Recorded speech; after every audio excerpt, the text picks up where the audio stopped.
Hello friends, welcome back to my channel. दोस्तों, कल हम क्लास 12 के फर्स्ट पार्ट के फर्स्ट चैप्टर वैद्युत आवेश तथा क्षेत्र पे डिस्कस कर रहे थे। तो उसमें हमने आपको आवेशन की घटना बताई थी और वैद्युत आवेश क्या होते हैं ये हमने बताया था। वैद्युत आवेश की मात्रा क्या होती है ये पता चला था। अब हमारी अगली जो मोस्ट इम्पॉर्टेंट टॉपिक है वो है हमारा कूलाम का नियम, कूलाम्स लॉ। तो देखते हैं कि ये जो कूलाम लिखा हुआ है, ये कूलाम एक साइंटिस्ट थे। इन्होंने इस आवेश के विषय में इन्होंने अपना कुछ रूल, कुछ अपने कंडीशन दिए थे, कुछ नियम बनाए थे। तो इन नियम को हम देखेंगे, इसे हम कूलाम का नियम कहते हैं। तो आइए देखते हैं कूलाम ने क्या नियम दिया था। तो सबसे पहले हम इसे देखते हैं क्या लिखा हुआ है। कह रहा है कि इस नियम के अनुसार दो स्थिर बिंदु आवेशों के मध्य कार्य करने वाला आकर्षण अथवा प्रतिकर्षण बल उन आवेशों के मात्राओं के गुणनफल के समानुपाती होता है तथा उनके बीच की दूरी के वर्ग के व्युत्क्रमानुपाती होता है। इसके पहले हम आपको आवेश के बारे में कुछ बता दें कि कब फोर्स अप्लाई होता है। तो हम आपको बता दें कि जब कभी दो आवेश एक दूसरे से कुछ अल्प दूरी पे रखे होते हैं तो इन दोनों के बीच फोर्स लगता है, इन दोनों के बीच फोर्स अप्लाई होता है। अब वो फोर्स चाहे आकर्षण का होता है या फिर प्रतिकर्षण का होता है। तो कब आकर्षण का होगा और कब प्रतिकर्षण का बल होगा ये इम्पोर्टेंट है जानना। तो देख रहे हैं यहाँ पे एक कंडीशन होती है कि जब ये दोनों आवेश समान प्रकृति के होंगे। प्रकृति मतलब ये धन आवेश, अगर ये भी पॉजिटिव है और ये भी पॉजिटिव है, मतलब दोनों जब समान प्रकृति के होंगे तो इनमें प्रतिकर्षण का बल होगा। मतलब एक दूसरे से प्रतिकर्षित होंगे, आकर्षित में खींचेंगे नहीं एक दूसरे की तरफ, एक दूसरे से दूर जाएंगे, मतलब प्रतिकर्षण का बल लगेगा। कब? जब ये दोनों पॉजिटिव होंगे, जब इन दोनों की प्रकृति जो है समान होगी। या फिर ये दोनों निगेटिव हो, ये भी माइनस हो, ये भी माइनस हो, ये दोनों निगेटिव होंगे तो भी समान प्रकृति के होंगे, तो फिर इन दोनों में प्रतिकर्षण का बल लगेगा। मतलब ये दोनों एक दूसरे से दूर जाना चाहेंगे। और अगर इन दोनों की प्रकृति विपरीत है, मतलब अगर ये पॉजिटिव है और ये निगेटिव है, तो इन दोनों में आकर्षण का बल लगेगा। मतलब ये दोनों एक दूसरे को एक दूसरे की तरफ खींचेंगे, इन दोनों में आकर्षण बल लगेगा। और अगर ये निगेटिव है और ये पॉजिटिव है तो भी इनमें आकर्षण का गुण लगेगा। क्यों? क्योंकि इनकी प्रकृति जो है वो विपरीत है, ये माइनस है तो ये प्लस है, तो इनमें आकर्षण लगेगा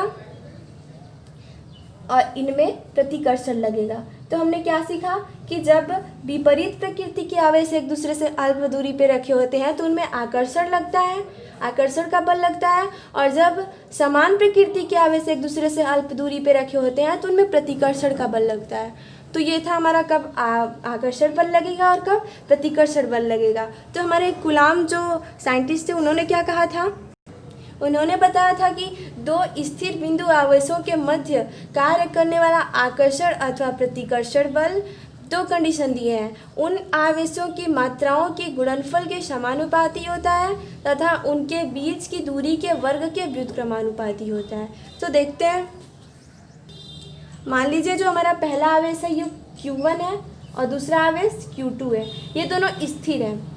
अब कह रहा है कि दो स्थिर बिंदु आवेशों के मध्य कार्य करने वाला, अब इनके बीच अगर ये समान प्रकृति के होंगे तो प्रतिकर्षण होगा, विपरीत प्रकृति के होंगे तो आकर्षण होगा। अब कुछ भी हो सकते हैं, समान भी हो सकते हैं, विपरीत भी हो सकते हैं, तो यहाँ पे उसके बारे में कोई डिस्कस नहीं किया गया है। तो मान लीजिए कि Q1 और Q2 दो हमारे आवेश हैं। तो कह रहा है कि इन दोनों के बीच जो फोर्स लगेगा वो दो कंडीशन में दिया गया है।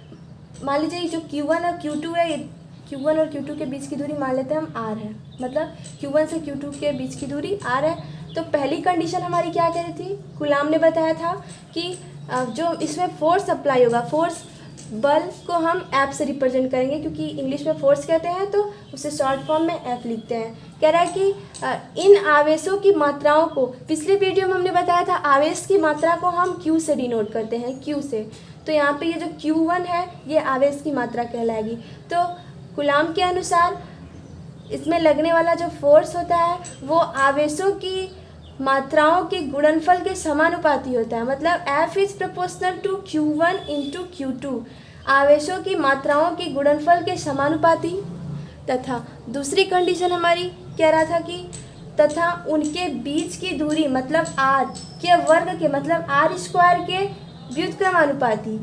तो जब व्युत्क्रमानुपाती की बात करते हैं तो f is proportional to 1/r², मतलब कि उन आवेशों के बीच की दूरी के वर्ग के व्युत्क्रमानुपाती।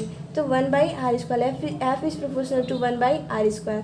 तो ये हमारे मान लीजिए कि दो समीकरण बन गए, दो इक्वेशन हमारे बने। अब चूंकि हम यहाँ देख रहे हैं f इसके भी प्रोपोर्शनल है और f इसके भी प्रोपोर्शनल है, तो अब इन दोनों को आपस में ऐड करेंगे, मतलब किसी ऐसे तरह से लिखेंगे कि उसमें ये दोनों कंडीशन है। तो चलिए इन दोनों को जब मिलाएंगे हम तो f is proportional to Q1 into Q2 upon r² multiply हो जाएगा। तो यहाँ से हम दोनों कंडीशन बता सकते हैं कि F जो इसमें फोर्स अप्लाई होगा वो इन आवेशों की मात्राओं के गुणनफल के समानुपाती और इनके बीच की दूरी के वर्ग के व्युत्क्रमानुपाती 1/r²। तो ये हमारा इन दोनों को मिलाने पे बना है, ये कूलाम का नियम है। अब कभी भी हम देखे हैं कि जब यहाँ पे कभी भी किसी भी कहीं भी अगर प्रोपोर्शनल का सिंबल लगा होता है तो हम प्रोपोर्शनल को जब हटाते हैं, जब किसी की वैल्यू फाइंड आउट करने के लिए प्रोपोर्शनल हटाना पड़ता है तो वहाँ पे हम बराबर का सिंबल लगाते हैं और बराबर का सिंबल लगाने के बाद हम नियतांक लिखते हैं क्योंकि हमने प्रोपोर्शनल का सिंबल हटाया है। तो जब भी हम प्रोपोर्शनल का सिंबल हटाते हैं तो बराबर लगाने के बाद कुछ ना कुछ नियतांक जरूर आता है। तो यहाँ भी नियतांक आएगा। f की वैल्यू फाइंड आउट करने के लिए हमें इसके बराबर तो कुछ लिखना ही पड़ेगा। तो चलिए लिखते हैं f इज इक्वल टू, तो यहाँ पे हम बता दें कि जो नियतांक आता है, नियतांक हमारा आता है 1/4πε0k, ये हमारा नियतांक आता है। तो देखते हैं प्रोपोर्शनल का सिंबल हमने हटाया तो नियतांक लगेगा 1/4πε0k। अब उसके बाद नियतांक लगाने के बाद into Q1 into Q2 upon r², क्योंकि ये तो पहले से था। तो ये हमारा कूलॉम का नियम होगा। तो इसमें हमने देख रहे हैं हम क्या, F is equal to 1/4πε0k into Q1 into Q2 upon r², ये हमारा कूलॉम का नियम होगा। अब देखते हैं ये जो हमारा नियतांक है ये है क्या, 1/4 तो नंबर है, पाई की वैल्यू हमें पता है कि पाई की वैल्यू हमेशा 22/7 होती है और इसका कोई मात्रक नहीं होता है, ये तो हमें पहले से पता है, मैथमेटिक्स में है। अब देखते हैं ये जो इसे एप्सिलॉन नॉट बोल रहे हैं, ऐसा सिंबल जो होता है इसे हम एप्सिलॉन नॉट या फिर एप्सिलॉन 0 पढ़ते हैं, इसे हमें पढ़ा जाता है। ये सिंबल अगर कहीं ऐसा आ जाएगा तो इसे एप्सिलॉन नॉट या फिर एप्सिलॉन 0 पढ़ेंगे। अब इसे कहते क्या हैं, पढ़ेंगे तो एप्सिलॉन नॉट या एप्सिलॉन 0। अब इसे कहते क्या है, तो इसे हम कहते हैं निर्वात की, निर्वात मतलब जहाँ पे कोई मीडियम ना हो, निर्वात की वैद्युतशीलता, निर्वात की वैद्युतशीलता, इसे हम नाम देते हैं निर्वात की वैद्युतशीलता। इसे ये पढ़ा जाता है लेकिन इसका जो नाम होता है एक्चुअल में जो ये होता है इसे निर्वात की वैद्युतशीलता कहते हैं। तो हमारा एप्सिलॉन नॉट निर्वात की वैद्युतशीलता। अब इसकी वैल्यू जो होती है, इसकी वैल्यू हमें याद करना पड़ता है। एप्सिलॉन नॉट की वैल्यू होती है 8.86 × 10⁻12 कूलाम स्क्वायर, कूलाम का स्क्वायर प्रति न्यूटन मीटर का स्क्वायर। अब यहाँ पे हम कूलाम को शॉर्ट फॉर्म में C लिखते हैं, तो C का square into newton into metre का स्क्वायर। तो ये हमारा हो गया कूलाम एप्सिलॉन नॉट की वैल्यू 8.86 × 10⁻12 कूलाम स्क्वायर प्रति न्यूटन मीटर स्क्वायर, जिसको हमने शॉर्ट फॉर्म में C का square n into m square, coulomb का स्क्वायर प्रति न्यूटन मीटर स्क्वायर। तो ये हो गया। अब ये मात्रक कहाँ से आएगा, आप ये सोच रहे होंगे कि मात्रक कैसे पता चल गया कूलाम का स्क्वायर प्रति न्यूटन मीटर स्क्वायर। तो याद कर लें आप तो ठीक है, लेकिन अगर आप जान जाएं कि ये मात्रक आया कहाँ से, फाइंड आउट कहाँ से किया गया है, तो ये और भी बेटर होगा। तो अब उसके पहले थोड़ा सा इसे भी बताएंगे। अब हमने एप्सिलॉन नॉट को तो देख लिया, अब यहाँ पर हम देख रहे हैं के भी आया हुआ है। तो के क्या होगा, ये तो हमने पढ़ लिया कि ये निर्वात की वैद्युतशीलता हो गई और इस पूरे को जानते हैं कि नियतांक बोलेंगे, लेकिन इसमें के जो आया वो क्या है, तो के को हम कहते हैं परावैद्युतांक। के का जो नाम होता है ये परावैद्युतांक होता है। और के की वैल्यू निर्वात या फिर वायु, मतलब जहाँ कोई मीडियम ना हो या फिर जहाँ वायु हो, वहाँ के की वैल्यू 1 होती है और अन्य मीडियम में मतलब कांच हो गया, वाटर हो गया, इसमें के की वैल्यू 1 से अधिक होती है, 1 से कम नहीं होती है। और निर्वात या वायु की बात करें तो के इज इक्वल टू 1 होता है।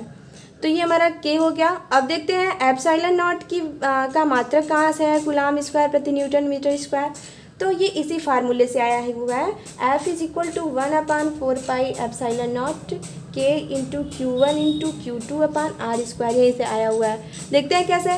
F का मात्रक हमें पता है न्यूटन होता है, न्यूटन को हम N से रिप्रेजेंट कर दें, इज इक्वल टू 1/4, इसका तो कोई मात्रक होगा नहीं, के का भी कोई मात्रक नहीं होगा, इसको हमने बताया 1 होगा। यहाँ पे हमने कोई मात्रक नहीं लिखा है, मतलब कि यहाँ पे इसका कोई मात्रक नहीं होगा क्योंकि ये परावैद्युत अंक है, ये अंक है, परावैद्युत अंक है, तो इसका कोई मात्रक तो होगा नहीं।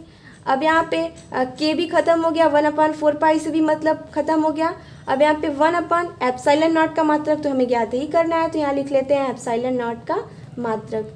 अब देखते हैं इंटू Q1 और Q2, तो यहाँ Q1 या Q2 दोनों एक ही चीज़ है, वैद्युत आवेश की मात्रा है, हमें पता है वैद्युत आवेश की मात्रा को हम कूलाम से, इसका मात्रक कूलाम होता है, तो कूलाम को हम C से रिप्रेजेंट करेंगे, तो कूलाम इंटू कूलाम हो जाएगा अपान आर स्क्वायर। आर हमें पता है कि दो आवेशों के बीच की दूरी है, तो हमेशा दूरी का जो मात्रक होता है वो मीटर होता है, एसआई पद्धति में दूरी का मात्रक मीटर होता है, तो यहाँ पे हम एसआई पद्धति की बात कर रहे हैं, तो मीटर। अब यहाँ पे आर का स्क्वायर है तो यहाँ मीटर का भी स्क्वायर होगा। अब देखते हैं, अब यहाँ पे देखेंगे, अब इन दोनों को हम यहाँ पे जो मल्टीप्लाई इधर आकर के डिवाइड कर देंगे, तो यहाँ होगा हमारा न्यूटन, फिर यहाँ पे डिवाइड होगा, इसे हम लिख देंगे कूलाम का स्क्वायर अपान मीटर का स्क्वायर बराबर 1/एप्सिलॉन नॉट का मात्रक। अब यहाँ हम देखेंगे जब ये यहाँ पे डिवाइड है, मल्टीप्लाई करेंगे तो मीटर का स्क्वायर अपान कूलाम का स्क्वायर बराबर 1/एप्सिलॉन नॉट का मात्रक, एप्सिलॉन नॉट का मात्रक। अब इसे हम उल्टा कर देंगे, जब भी ऐसे 1 के रूप में होता है हमें एप्सिलॉन नॉट का मात्रक फाइंड आउट करना है, तो इसे उल्टा कर देंगे। उल्टा करने के पहले हम यहाँ पे थोड़ा सा इसे छोटा कर देते हैं, इसे हम न्यूटन मीटर का स्क्वायर अपान कूलाम का स्क्वायर बराबर 1/एप्सिलॉन नॉट का मात्रक। अब यहाँ पे उल्टा कर देंगे, मतलब एप्सिलॉन नॉट का मात्रक बराबर coulomb square upon newton metre square. Upon को हम प्रति बोलते हैं, तो कूलाम स्क्वायर प्रति न्यूटन मीटर स्क्वायर। तो यहाँ से हमारा कूलाम एप्सिलॉन नॉट का मात्रक आता है कूलाम का स्क्वायर प्रति न्यूटन मीटर स्क्वायर। तो ये था हमारा एप्सिलॉन नॉट का मात्रक, एप्सिलॉन नॉट की वैल्यू, एप्सिलॉन नॉट को कहते क्या है, और परावैद्युतांक क्या होता है, इसकी वैल्यू क्या होती है। तो ये थे हमारे इस फार्मूले के बारे में जानकारी थी। अब हम आगे देखेंगे एप्सिलॉन नॉट की बीमा क्या होती है। तो दोस्तों अगर आपको बीमा निकालना आता होगा तो आपको पता होगा कि बीमा मात्रक से फाइंड आउट किया जाता है। किसी दिन कोई वीडियो बीमा पे बना दी जाएगी। तो यहाँ पे हम पहले देख रहे हैं एप्सिलॉन नॉट की बीमा निकालनी है, आपको एप्सिलॉन नॉट की बीमा निकालनी है। तो हमें पता है एप्सिलॉन नॉट के मात्रक से इसकी बीमा निकालेंगे। तो एप्सिलॉन नॉट का मात्रक जो होता है ये होता है हमारा कूलाम स्क्वायर प्रति न्यूटन मीटर स्क्वायर, मतलब कूलाम का square upon newton into metre का स्क्वायर। अब हम आपको बता दें कि कूलाम जो होता है आवेश कूलाम, इसकी बीमा जो होती है वो 80 होती है। ये पिछले क्लास 11th में आप पढ़े होंगे, ये सिंपल होता है, इसे याद करना पड़ता है, उस क्लास में दिया होगा तो आपको शायद याद भी हो सकता है। तो कूलाम की जो बीमा होती है वो 80 होती है। अब यहाँ पे कूलाम का स्क्वायर है तो 80 का भी स्क्वायर करना पड़ेगा अपान न्यूटन है, न्यूटन मतलब बल, बल की बीमा भी आपको याद करनी पड़ेगी, पिछले क्लास में दिया होगा mLT-2 होती है, mLT-2 इंटू यहाँ पे हम देख रहे हैं मीटर स्क्वायर। हमें पता है कि मीटर जो होता है उसे हमें हमेशा, मीटर की जो बीमा होती है वो L होती है, तो L और L2। मतलब कि कूलाम की बीमा AT तो AT का स्क्वायर, N की बीमा MLT-2, हमेशा बीमा को ऐसे लिखते हैं, इंटू L का 2। अब इसे सॉल्व कर लेते हैं। देख रहे हैं हम यहाँ पे AT दोनों का स्क्वायर है तो A का स्क्वायर T का स्क्वायर अपान MLT-2, और ये L2 इसमें आके ऐड होगा तो L3 हो जाएगा। अब इसे ऊपर कर लेते हैं सबको, तो A का 2 T का 2 M, ये M के पावर 1 है, अब ऊपर जाएगा तो M के पावर -1 होगा। L के पावर 3 है तो ऊपर जाएगा तो L के पावर -3 होगा। T के पावर -2 है तो ऊपर जाएगा माइनस हट जाएगा, T के पावर 2 हो जाएगा। अब इसे हम और सॉल्व कर लेते हैं। A का 2 यहाँ पे देख रहे हैं, T यहाँ भी, T2 यहाँ भी, यहाँ पे T का 4 होगा, फिर M-1, फिर यहाँ पे L-3 हो गया। अब इसे हम सजातीय रूप में लिख देते हैं, तो सबसे पहले M लिखा जाता है तो M के पावर -1, फिर L के पावर -3, फिर T के पावर 4, फिर A2, मतलब M-1 L-3 T4 A2, ये हो गई एप्सिलॉन नॉट की बीमा। तो दोस्तों हमने एप्सिलॉन नॉट की बीमा भी बता दी, एप्सिलॉन नॉट का मात्रक भी बता दिया, इनकी वैल्यू क्या होती है अब इस पर डिस्कस कर ले। वैल्यू तो हमने बता ही दिया, एप्सिलॉन नॉट की जो वैल्यू होती है 8.86 × 10 के पावर -12 कूलाम स्क्वायर प्रति न्यूटन मीटर स्क्वायर होती है। अब थोड़ा सा और डिस्कस कर लें। चूँकि हमें पता है कि निर्वात या फिर वायु में K की जो वैल्यू होती है वो 1 होती है, तो जो हमारा जो मात्रक होता है 1/4 पाई एप्सिलॉन नॉट K, यहाँ पे जब K की वैल्यू 1 रख देंगे तो 1/4 पाई एप्सिलॉन नॉट होगा। तो निर्वात या फिर वायु में इसकी जो वैल्यू होती है वो 9 × 10 के पावर 9 होती है, जब K = 1 होगा तब 9 × 10 के पावर 9, तो मतलब कि 1/4 पाई एप्सिलॉन नॉट K की जगह पे हम 9 × 10 के पावर 9 भी लिख सकते हैं। तो जो हमारा फार्मूला होता है F = 1/4 pi epsilon not K × Q1 × Q2/R²। अगर यहाँ पे K बराबर 1 है तो F = हम लिख सकते हैं 9 × 10 के पावर 9 × Q1 × Q2/R²। ये निर्वात या फिर वायु के लिए फार्मूला हो जाता है। तो एक फार्मूला हमारा ये भी हो गया। अब इसका हमने नोट भी बनाया, तो एक बार देख लेते हैं नोट कैसे है। देखिए नोट्स में हमने स्टार्टिंग से लिखा है, 2 स्थिर बिंदु आवेशों के मध्य कार्य करने वाला आकर्षण अथवा प्रतिकर्षण बल, मतलब F उन आवेशों की मात्राओं के गुणनफल के समानुपाती होता है और उनके बीच की दूरी के वर्ग के व्युत्क्रमानुपाती होता है। ये कंडीशन हमने बताया कैसे लिखेंगे। फिर कह रहा है कि यदि 2 आवेश जिन पर आवेश की मात्राएं Q1, Q2 तथा इनके बीच की दूरी R है, मतलब यहाँ पे देख रहे हैं हम फर्स्ट Q1 है, Q2 है, इनके बीच की दूरी R लिए हैं, तो कूलॉम ने जो नियम दिया था उसके अनुसार according to coulomb's law F is proportional to Q1 × Q2/R²। Proportional को हमने हटाया तो नियतांक है 1/4 pi epsilon not K × Q1 × Q2/R², जहाँ पे एप्सिलॉन नॉट निर्वात की विद्युतशीलता है तथा इसका मान 8.86 × 10 के पावर -12 कूलाम स्क्वायर प्रति न्यूटन मीटर स्क्वायर है तथा K माध्यम का परावैद्युतांक है। ये सब हमने बता दिया है। निर्वात अथवा वायु के लिए इसकी जो वैल्यू होती है वो 1 होती है, K की वैल्यू परावैद्युतांक की वैल्यू, और अन्य मीडियम के लिए K की वैल्यू 1 से अधिक होगी। अब निर्वात या वायु में जब K की वैल्यू 1 हो जाएगी तो 1/4 पाई एप्सिलॉन नॉट की वैल्यू 9 × 10 के पावर 9 हो जाएगी। इसलिए हम दूसरा फार्मूला भी हमारा बन जाएगा 9 × 10 के पावर 9, F = 9 × 10 के पावर 9 × Q1 × Q2/R²। ये निर्वात या फिर वायु के लिए फार्मूला होगा। फिर हमने एप्सिलॉन नॉट की बीमा कैसे निकालते हैं ये तो हमने बता ही दिया है, एप्सिलॉन नॉट का मात्रक भी हमने बता दिया है। तो ये था हमारा कूलॉम का नियम।